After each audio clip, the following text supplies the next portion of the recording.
അപ്പോൾ ഉച്ച സമയത്ത് ഉച്ചയിൽ തന്നെയാണ് വെയിലടിക്കുന്നത്. അപ്പോൾ നമുക്ക് എന്തായാലും ഇറങ്ങാതിരിക്കാൻ പറ്റത്തില്ല. അങ്ങനെ നമ്മൾ കുറച്ച് സൺസ്ക്രീനൊക്കെ ഇട്ടിട്ടാണ് ഇറങ്ങിയത്. അപ്പോൾ നമ്മൾ നേരെ പോകുന്നത് ഫുഡ് കഴിക്കാനാണ്. ആദ്യം ലല്ലൂസിനെ നമ്മൾ സ്കൂളിൽ നിന്ന് വിളിച്ചിട്ടുണ്ടായിരുന്നു കേട്ടോ.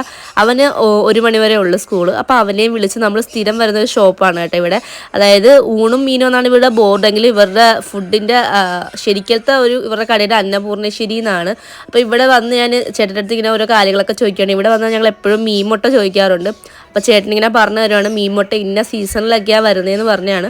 പിന്നെ അത് കഴിഞ്ഞിട്ട് ഇവിടുത്തെ ചാറ് കറിയാണ്. ഒന്ന് നമുക്ക് വെച്ചിരുന്നത് മീൻ കറിയുടെ ചാറാണ്. അതിൽ കുറച്ച് പീസൊക്കെ കാണും കേട്ടോ. മത്തി അങ്ങനത്തെ കുഞ്ഞു മീനൊക്കെ ആയിരിക്കും ഇടുന്നത്. പിന്നെ മോരാണ് കേട്ടോ, കാച്ചിയ മോര്.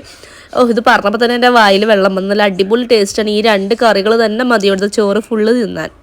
നോർമലി നമുക്കൊരു 3 കറിയും ഈ 2 ചാറ് കറിയും ആണ് നമുക്ക് തരുന്നത്. അതല്ലാതെ നമുക്ക് എക്സ്ട്രാ സ്പെഷ്യലോ കാര്യങ്ങളൊക്കെ വാങ്ങാം. അവിടെ ഇറങ്ങാൻ നേരത്ത് ലല്ലുവിന് കുറച്ച് മിഠായി എടുത്തു കൊടുത്ത്. നമ്മുടെ തൊട്ടടുത്ത് തന്നെയാണ് നമ്മുടെ ഫ്രണ്ടിൻ്റെ ഷോപ്പാണിത്. അപ്പോൾ ഇവിടെ ഇങ്ങനത്തെ എക്സോട്ടിക് ബേർഡ്സും കാര്യങ്ങളും എല്ലാം ഉണ്ട്. ഞങ്ങൾ ഇതിന് മുന്നേ ഒരു വീഡിയോ പോസ്റ്റ് ചെയ്തിട്ടുണ്ട് കേട്ടോ. അപ്പോൾ ഞങ്ങൾ കുറച്ച് റീലും കാര്യങ്ങളൊക്കെ എടുക്കുകയാണ്. ശരിക്കും പറഞ്ഞാൽ എനിക്കതിനെയൊക്കെ പേടിയാണ്.